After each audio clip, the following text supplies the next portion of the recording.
Cordial greetings, my name is Dayana Rico. I am a student of the degree of Foreign Language with an emphasis in English, and today I'm going to present with you my development about the step 5 of the phase 1 recognition activity.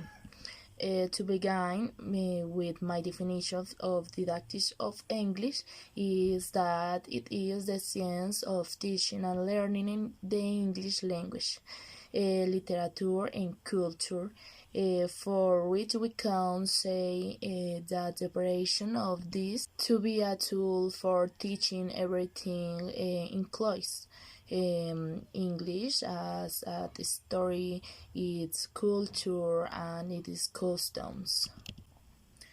The agreement of pedagogical and educational practice are rules governing the development of pedagogical and educational practice. Well, this agreement is divided in 9 chapters and has 24 articles. Contains some aspects that we have to take in account and understand to have a successful pedagogical and educational practice.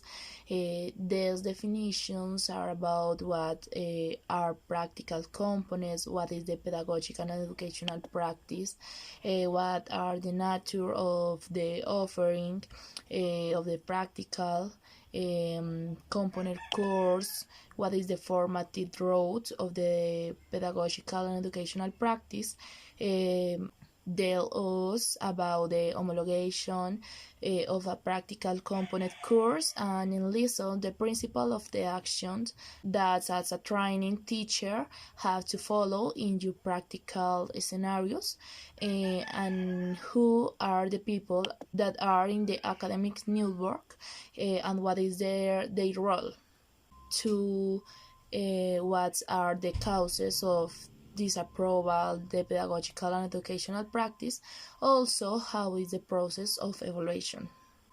The last document is the pedagogical and educational practice guideline, and I'm going to start with a normative reference that are the rules to regulate the pedagogical and educational practice, and also regulate the bachelor degrees that are in the UNAT. The principle of action, these principles are 5 that we have to follow to have access to practice, integrality, dialogue, protected environments of our students, respect for difference, and service excellence. Also, the degree programs that's in the UNAT, a bachelor's degree in children pedagogy, education, mathematics, philosophy, and foreign language. Now I'm going to explain what I my formative route of pedagogical and educational practice. These divide in 3 phases. The first one is the observation phase that starts in 4th semester and finish in 5th semester, and each one has 2 courses with a practical component.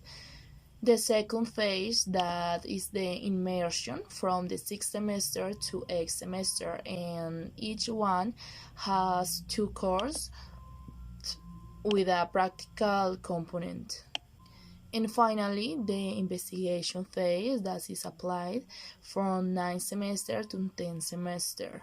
In this course, we are going to develop 32 hours that are divided in 5 phases. The first phase does not contain anything because it is a phase of recognition activity.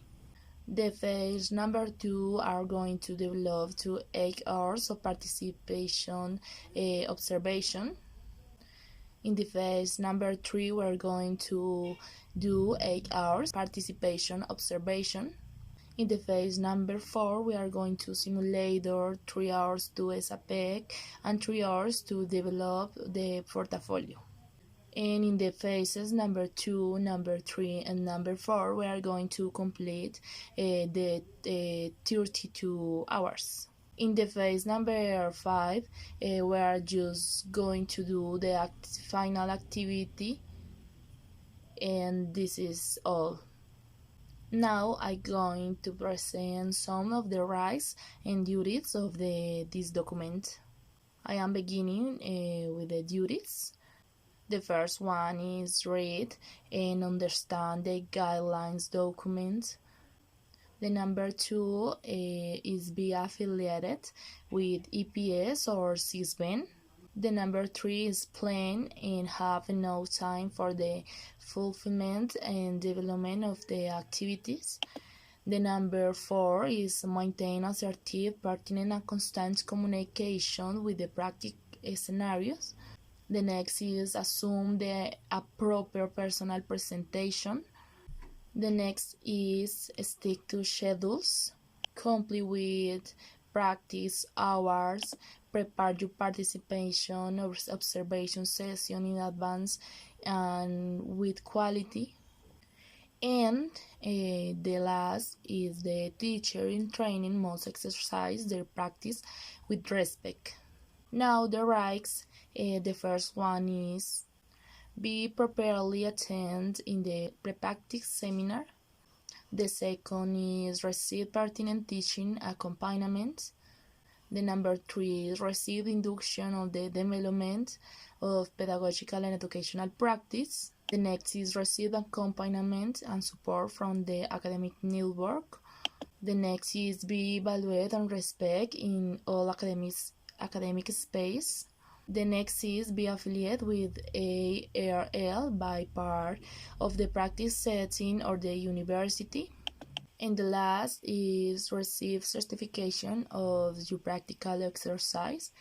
And this is all for the phase 1 recognition activity. Thank you for watching and bye bye.